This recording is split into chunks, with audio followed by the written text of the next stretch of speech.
being a black girl, specifically a young black girl who was really interested in science and mathematics, was not really cool. It was like I got bullied a lot, just for wanting to read and wanting to learn, because at that time it was the war on drugs, the crack era, it was rolling, and it just was not something that was really promoted. My mom, she worked really hard, and she was doing her thing, and then my brothers, of course, they out there just doing their thing. Everybody's doing their own thing, but like just really someone pushing me towards education, no, that wasn't a thing. It was just something I just loved, and I just enjoyed reading and learning. Yeah. Man, so now, so now, even though you didn't go to college, I mean, not, excuse me, let me rephrase that. I got a GED. Yeah, the GED. But I still went straight to college. Like after like my I actually got kicked out. Look, I was bad. We gonna get into it. So like 11th grade year, I had got kicked out for smoking weed. Like I was really studious, but I was smoking a lot. And I just love to get high, and that was one of the things, but I was still very studious with it. So it was like straddling like between the hood life and the accepted life and then the world of academia.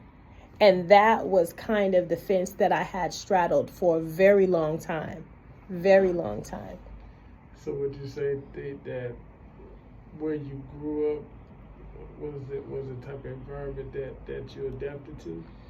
I think so, for sure. Shout out to Bishop Macklin, oh my God, like, man, if you know, like back in the day, I can't even think of the name of the church right now. I'm just drawing a blank, but I was raised in the church, right, and that was one of my strongest foundations, to have faith. And I guess that kept me to be resilient, because in the neighborhood, it was very, very, very tough back in the day. We didn't have internet gangsters. They was real gangsters, And so that was just the life, and it was very serious hood life, And so the only normalcy was when you do go to school, because when you go to school, it was a great environment, to be in, and it's an environment that fosters learning and education. But once you step outside, they selling rocks, it's like, it's prostitution, it's all kinds of, like hood stuff, serious, so I guess that's kind of like how I would escape. I would read books, I would do things. I always had a thirst for knowledge, always. Good, that's good. And now you said earlier, Bishop McClellan? No, Bishop Macklin. I'm trying to remember. Oh my goodness, it's going. Glad Tidings. Yes, Glad Tidings in Hayward. Yes, Hayward, California. Big ups to Glad Tidings, because that really, like, church home saved my life. It was an anchor, because my mom, she was a single mom, and she worked hard, she worked at the VA, and she was raising us, and then, my family, my auntie, she was out there, strung out on crack. My mom was just like holding it down. Then my granny, she would be coming back from Texas, in Houston specifically, to help raise us. And, so it was just like a very strong matriarchal society, to kind of shield us from everything that was going on in the times, because it was really, really rolling. And I wasn't different than no other hood kid. I just was very smart. And I had good teachers, and I had good people around me. And my mom always made it a point to put us in a place where they offer us good education. She may have not had the highest education, but she made it her business to put us in environments where we could thrive economically and also in academia. That was one of the things she was very persistent about in the household. Okay. Yeah. So now, you grew up in a rough neighborhood. Yes. Yes. And now what made you move out of that rough neighborhood? Well, my mom, she always got us out of the neighborhood because, like, you mentioned E40 and all that. So, like, if we from the same generation. So, all that stuff, they, like, what I try to tell people about living in California, specifically at that time, was that you guys watched Menace to Society, but we lived through that. Like, that was a very true depiction of what it was like growing up in California in the 90s. And that's what it was about, you know. And we were separated by economics, you know, just the haves and the have-nots, and that was a big deal back then, and it really shaped a lot of who I am today. Taught me survival skills and resilience. And Bishop Macklin taught us faith. He anchored us in faith and unwavering faith and hope that I could do something more, that you could be something more. Like, yeah. And so, shout out to Bishop Macklin, yes. Bishop Macklin, and for everything that he has taught you to become who you are today. Yes. And so, who were some of the influences in your life that made you who you are today as an entrepreneur? You know what? I like to say, like, different people in my family shaped me, but, like, I have to definitely shout out my Uncle Ali. My Uncle Ali is the only person I ever known who actually had their own business. He ran his own carpet cleaning business, and he raised his whole family on that, and he's dead and gone right now, but I mean, that man, he was a provider. He was a good black man. He had his own business, and he lived in the Bay Area when everybody else was moving out. He was able to still maintain himself and his family in there as an entrepreneur. And until I actually embarked on this journey, I never really realized how much he actually was shaping my mind to see that you could actually do it. Because before I took on this feat, I don't know anybody. I wouldn't know anybody. The only person I could really think of is Uncle Ali, for sure. Shout out to Uncle Ali. Yes, may rest in peace, let me tell you. Yeah, okay. So now, we're going through college. Was working in healthcare something that you really want to do, and if so, what made you pick that career? Well, my mom was in nursing. Like, my mom, she worked for the VA for like 25 years, retired from the VA. She took good care of us, and you know, she was the driving force with that. But it just didn't come specifically easy because, as I said, I had a child, so it was a long journey. It was an evolution of me actually being in healthcare. Like, I started out, and you know, it was a blessing because I've been doing it for 20 years. So I raised my children. I've, you know, been able to live and thrive and have a great feel. But the burnout was a lot. And this is pre-pandemic. Like, this was, so I went and I was just so tired of it. Like, at that time, I probably had been doing it like, I don't know, about 10 years. And it was just really wearing on me. And college was wearing on me too, because when you're a single mom and you have a child young, it's not like you can just go through the program. And I lived in the Bay, and I've always maintained my independence. I'm a very independent person, so I've been able to live on my own. I've been able to pay my own bills and just really maintain like a real grown woman from a very young age because of my profession, because it's a blessing. It's been paid well, you know. But the burnout was real too, because it's a career. It's not just like a job, you know.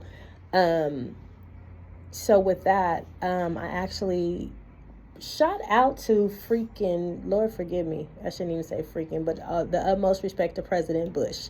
Let me tell you, 43, yes. 43 is the reason I have an actual degree in biotechnology, because there was, before he left office, one of the things he did was California won the stem cell research grant that Bush was actually passing on. And so I was tired. I had been laid off from the job. And during this particular time, it was the troop reduction. Obama, that was one of his campaign promises in his first 4 years, for him to actually reduce the troops. And so I got laid off, and I was at the unemployment office, and then someone asked me, you know, hey, would you be interested in learning a career of the future? And I'm like, I mean, what is it? And then he told me, and then he asked me what I did, and I told him I was in healthcare, and I told him I was going to go back to get my nursing degree. He was like, hey, I got something you'd be a perfect fit for. So I went and took the skills aptitude test, and because I had a science background, it was an easy transition to get into biotech. And so they end up helping me enroll in school, and I took an accelerated program, and it was hard, but it was amazing, which brought me to where I am today. So for those who don't know, what is biotechnology? So biotechnology, what I've actually been trained is in a method called PCR.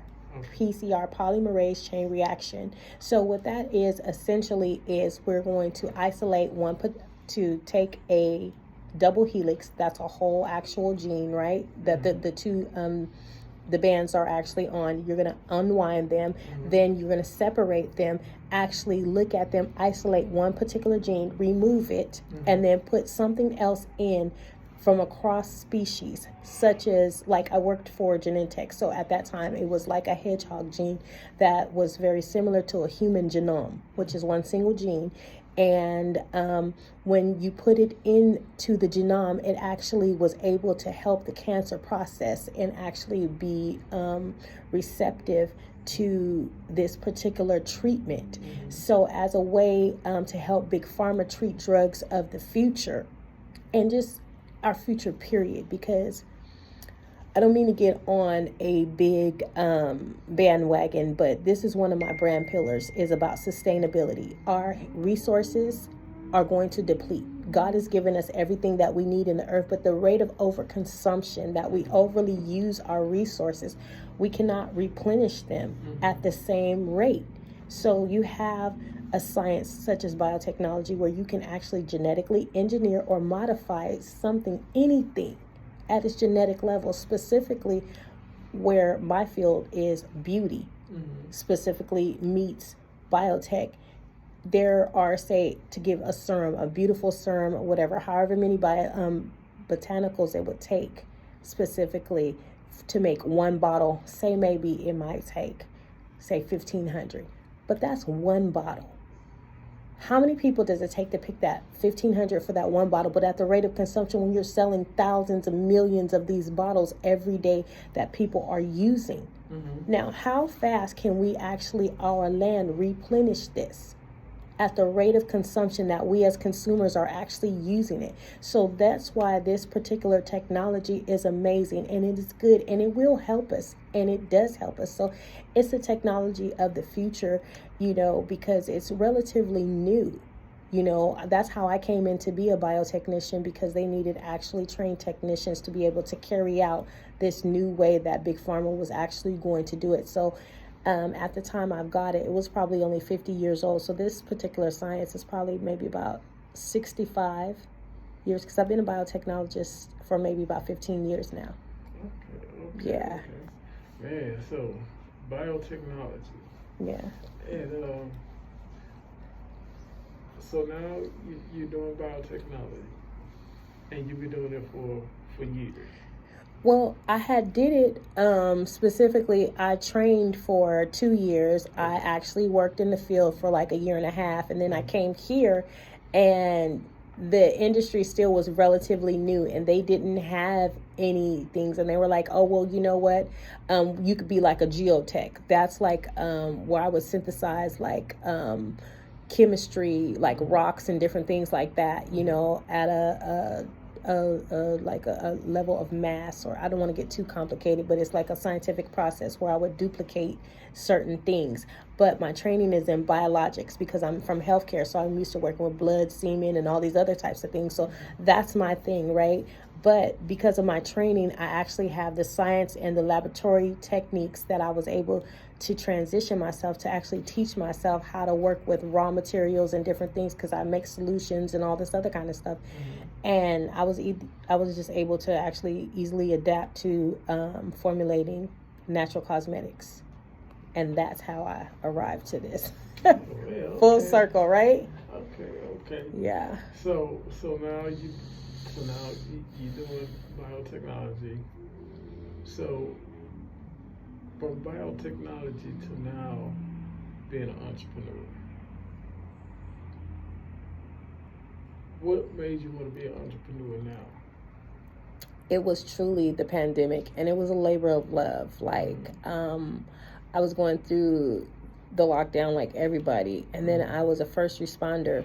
So and I was going through a divorce, a very painful divorce. That was like, I really needed a way to learn how to kind of cope with the stress because we couldn't go anywhere. We were on the lockdown, and I absolutely understood the impact of the COVID disease, and specifically with the RNA recombination part of it, the way that it was synthesized or the way it would mix. So I just began actually studying DNA, gene banks and different things. I started kind of going back to my foundation, and I started actually looking for jobs because I knew I had a skill that could actually help. Like, I really felt like, let me try to help my country. Let me see what I can do because I have this skill set that, I'm not going to be a big scientist, but this is a skill set that will definitely help, to find a cure and the blah, blah, blah, right?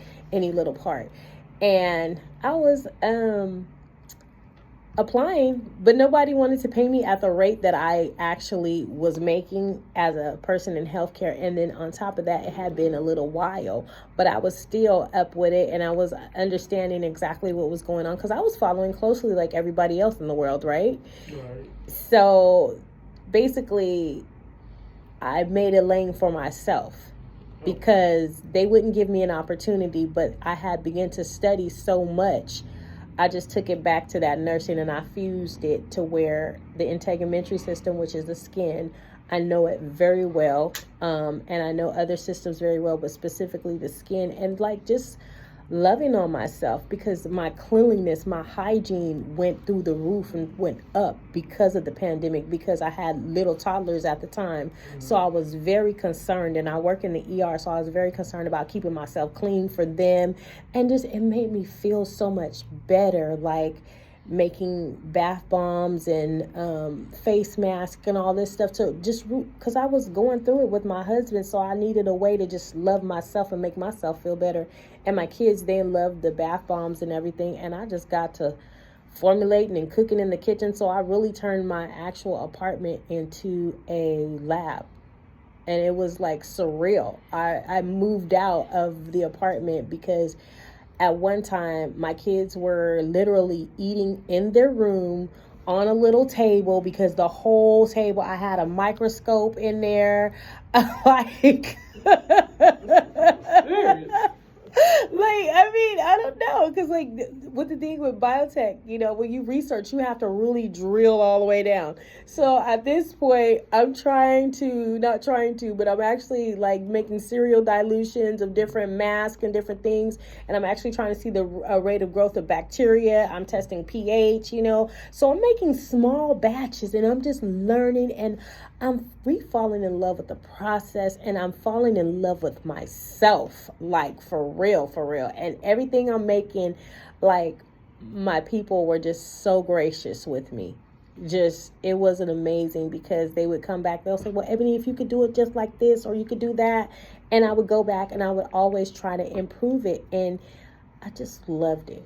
I just really can't say enough about how much I loved it. And then, like I said, my hygiene just as a result just went up through the roof because I was always normally clean. But at this point, I'm making soaps. I'm trying different combinations. Now I take baths in roses and all this frou-frou stuff I never did before I really got into personal care. So now my hygiene is just immaculate. Yeah, so now... Yeah. We're doing soaps. And so, but before I get back into that, I'm looking on here, and you graduated from U of H. No, actually, this is amazing. I'm so glad that you said that. Shout out to Dr. Khan. Shout out to Professor Richard. I can't think of his name. He is amazing. Just the U of H SURE program was amazing. I learned, actually, I have no formal business training. I am a person who is a science background, that is healthcare and then biotech. So once I got serious, because I just really started like really spending big money every time I got a refund, or every time I had some extra money, I put a couple $1,000s into the process. And I really started to buy the materials, to do all of the stuff, the research and development. It really, really, really took on a life of itself. And that was because I went to the SURE program, and they taught me the foundations of actually how to create a distribution chain. That was one of the biggest things when I kind of knew, like, but I knew after I did a Mother's Day sale, and when I made like $1,500 in 3 days on the clock, and I sold like 40 boxes, not even 40, I'm going to say like 25, 30 boxes. They was loving it. And what I noticed, every time I'd be making stuff and putting stuff out, I'd be selling it, but I wouldn't be selling it for a little bit of nothing. I could not keep up with the demand. Everyone was like, I love this. This is so good. And I'm like, oh my God, let me learn how to do this. Let me learn how to do that. So each step I would teach myself. And I'd use scientific processes like the Agile method. And that's what I love. Like, I'm always going to be a go-to girl of science. I'm going to go back and I'm going to figure it out, use these steps, and help guide me through the process, you know. Man, and that actually brought me to my next question. So, you're doing biotechnology, and so you're thinking, thinking of how you're going to, do this with in your biotech. You're thinking about how you're going to do this. Was that the same mind frame that you had now that you're doing soaps and things like that now? You know what?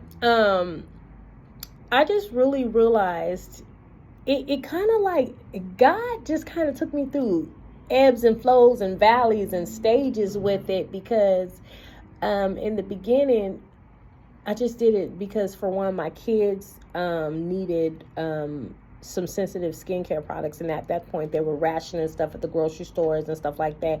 And just the money was drying up, so it was cheaper to make it. And then I started really drilling down and studying in the ingredients. And when I started studying in the ingredients, then I started really understanding the process, how natural skincare helps specifically Black people and our skin. And because of my science background, I understood how important it was to make sure that my products or the stuff I was getting worked effectively, safely, and that it hit the barrier, the skin barrier that I needed it to, because there's 3 levels of skin. And that's kind of like where it was the culmination of things. But I just kind of really loved the attention I was getting from, the men, because they was like, girl, this stuff is good. And I really needed that. And that was an ego booster. And that's how I kind of really turned to start really producing men's products.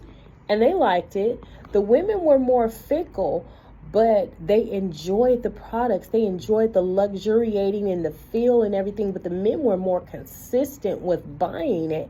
And that's what I noticed. But then again, my hygiene started just to keep going up and up and up. And then I actually had BV, bacteria vaginosis, right? It's an imbalance of your pH, and it's like a mess. It really, like, it takes you through ebbs and flows. There are a different bunch of causes or whatever of it. And then going through my divorce and having all these issues, so sometimes it can be from sexual, when you are with a partner and they're with another partner and their juice and your juice don't mix. I mean, we're going to keep it real, Then also, too, sometimes from your diet, if you're not eating enough water, if you're not drinking enough water, you're not eating healthy, even if you have, underlying health issues or whatever, it's a bunch of different things. And so as my hygiene started going up, I just started really drilling down and started noticing that when I was having these issues, I was like, man, what can I do? How can I do this? And then I just began to research more and more and more, because I just couldn't get enough of, like, the love that I was giving myself, and just the I don't know, like the high of just the cleanliness, like, I don't know, it was just something about it. And then so I just started researching, but then specifically I met this amazing man. Shout out to Kenton Hisper. Oh, amazing dude. I met him at a convention, and he was a fellow biotechnologist, and he's a black man, but he is actually a PhD level. So I was just like, wow, I was blown out of my mind. And for him to actually speak in terms of biotechnology and the beauty industry, I was blown away, because at that point I knew biotech was why I got into it, but I didn't really understand what I was really on, with the fusion. And he helped me to really understand, and then just continuing to listen to different podcasts. Shout out to, what is it, EcoWell? I love them. And also shout out to Dr. Perry, I forgot his name, of the Chemist Corner. I attended, lectures online and just listening, and I really began to drill down and understand how important biotech is to me, because it was a life changer for me, but then also too how it really helps the beauty industry, and how people are a little bit they're afraid of it, like AI. We're always afraid of something new and something innovative, but I'm one who embraces biotechnology and innovation, because that is part of my training, and I understand, and it's just amazing. Man, and I'm telling you, you really speaking some good stuff right now. You just don't know, but you really speaking some good stuff. And Thank you. Now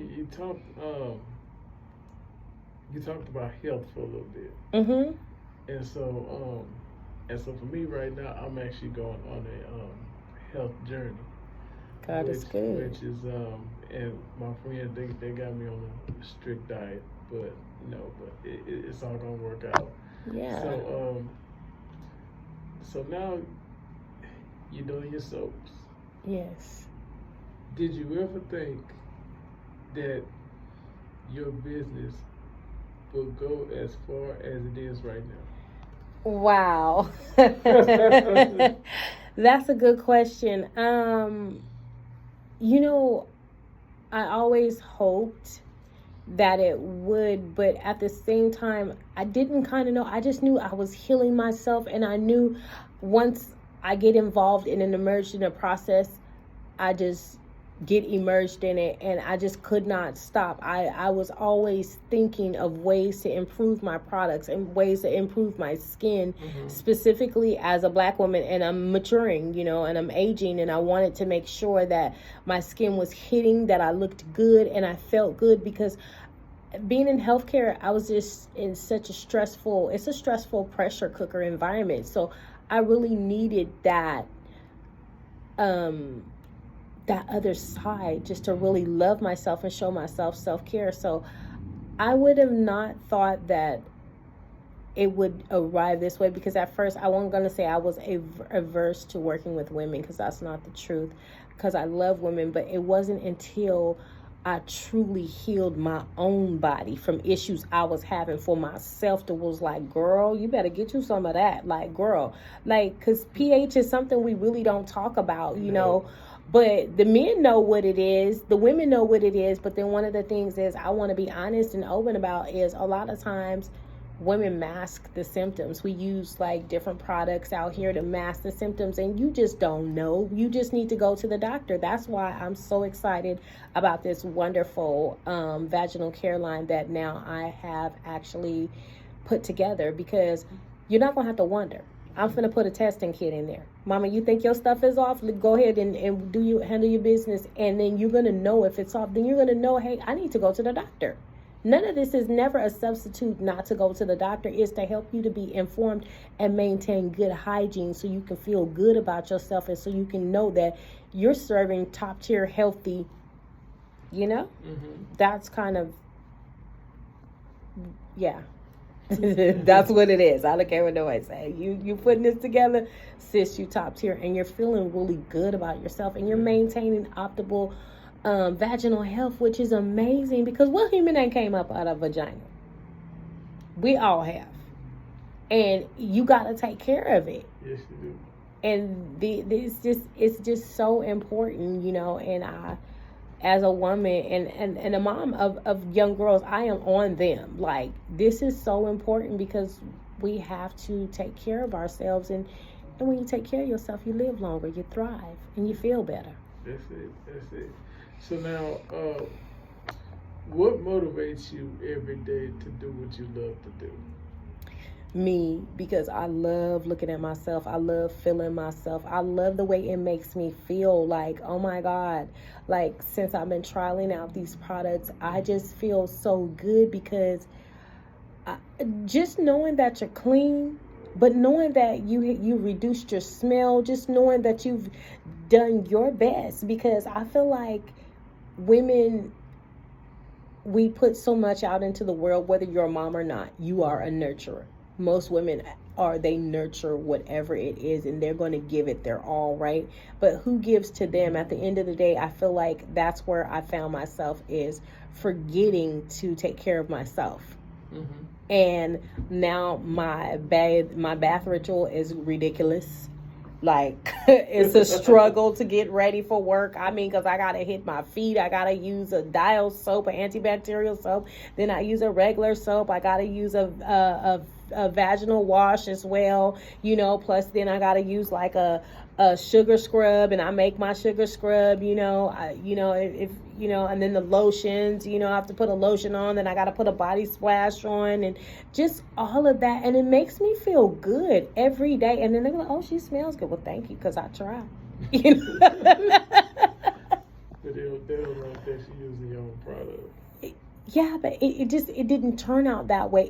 I just became obsessed with, really, I'll tell you the truth. It's this science that got me on that, because I was hell bent on hitting down into the layers of the second layer of the skin. I wanted to make sure that the moisture stayed in. Even when I was formulating men's beard care products, I got some leftover balm, and if I didn't have no hair, because I don't have any facial hair, I actually be twisting my locks with it to make sure that it went in there and it wasn't like super cakey. It's kind of light. It smells good. It's gonna not be too greasy, all of these things that, the man needs to know. I needed to test it out.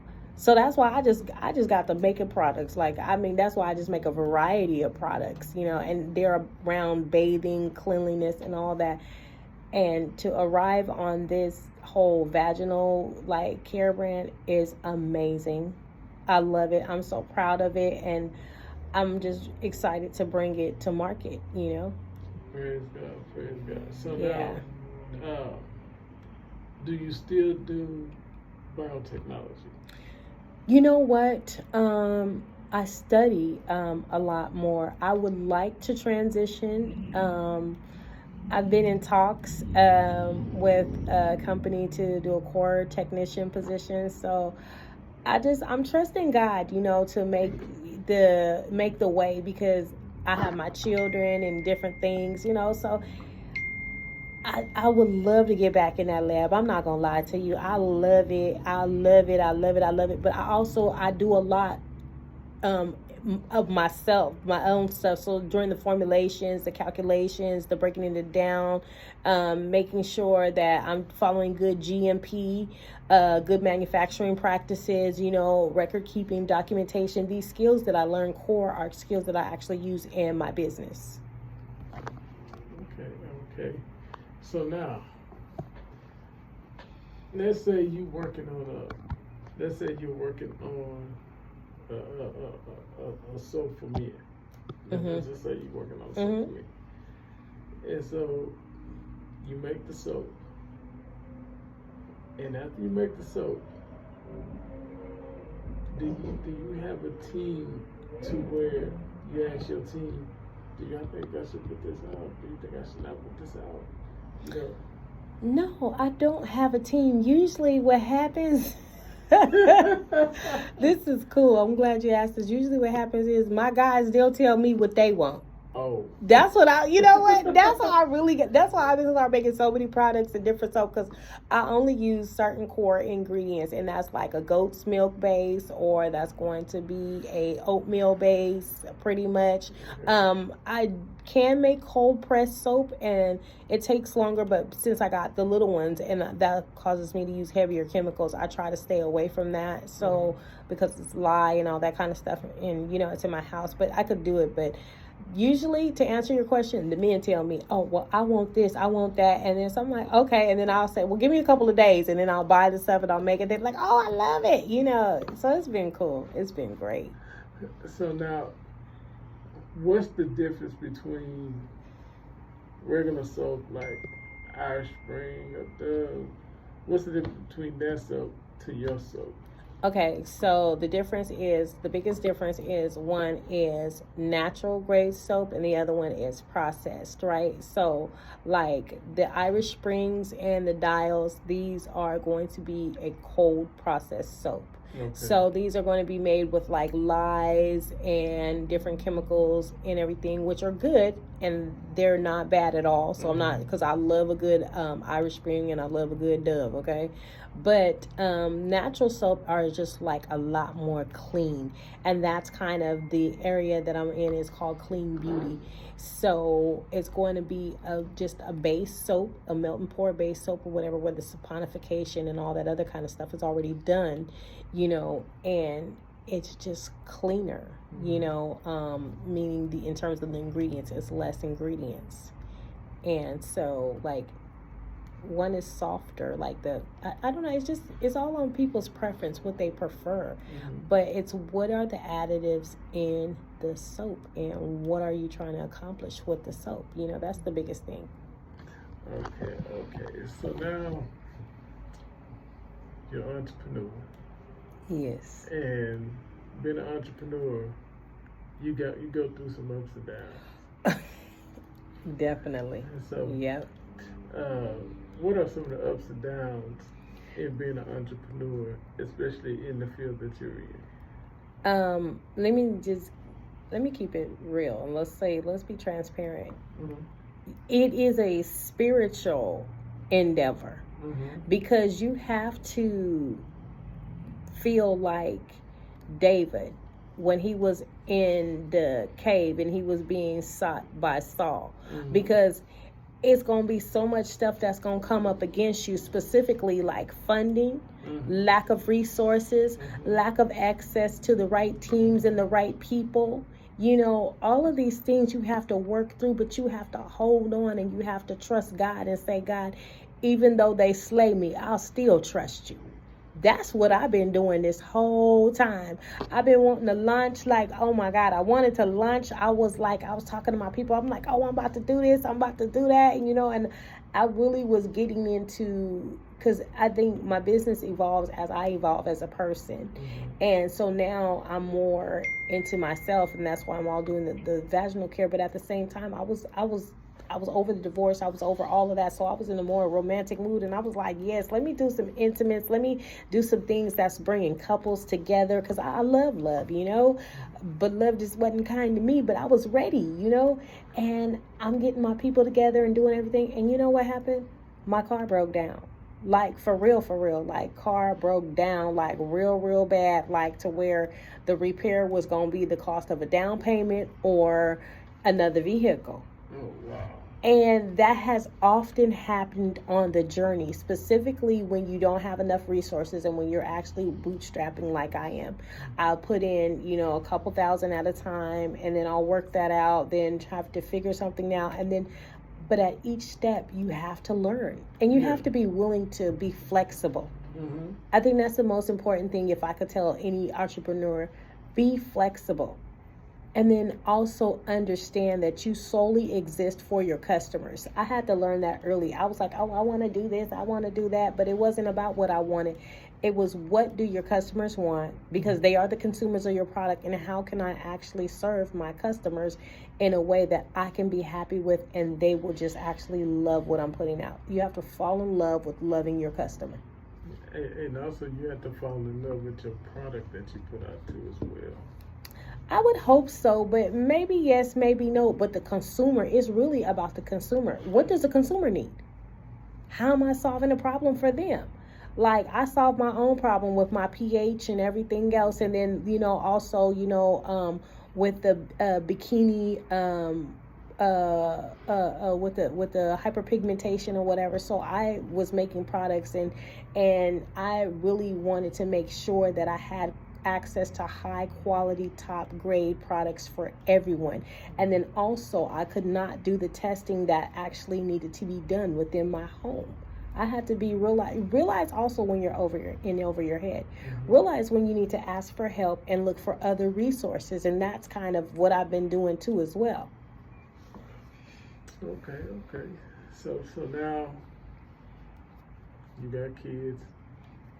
They're growing up. Mm-hmm. As an entrepreneur, do you ever have time to yourself? Yes, sometimes, but I get so engrossed in the process. I try to, I'm learning now how to have a balance. I'm really learning how to have a balance and make room for things, but I just love this process. I love this line. I've put everything into this line, and so it's almost like I'll be damned if I don't see this through. Period. I'm looking for a partner. I'm looking for a co-founder too. Like, come on, I need some help. Like, help me share this dream and let's get it together. So now, being a mom, you go through a lot in life. Yeah. Especially being a single mother, because it's hard for you. I'm not gonna say it's hard, but for a single mother, being an entrepreneur, being a mother, I know it's hard work. It's difficult, but I'm so thankful for my mother. Like, I gotta shout out Miss LeBlanc. Let me tell you, She is the bomb, because she helped me through everything, like with my kids. And then also the father, he's involved too, so he keep the kids and stuff, but still the bulk of the parenting is on me. And then also just being honest, you have to put in a lot of time. Like, it doesn't seem like I've put in a lot of time, but the research, the iterations, the amount of time that I've spent studying, then going to class, then preparing business plans, and then listening to podcasts, doing different things. You have to put in the time, but also you have to have a delicate balance of execution too. Yes, you do. So now, I want you to take the next few seconds, and I just want you to talk to our young people, Black, white, Mexican, Chinese. I just want you to take the next few seconds and just talk to them. What would you tell them? Hey everybody, what's up?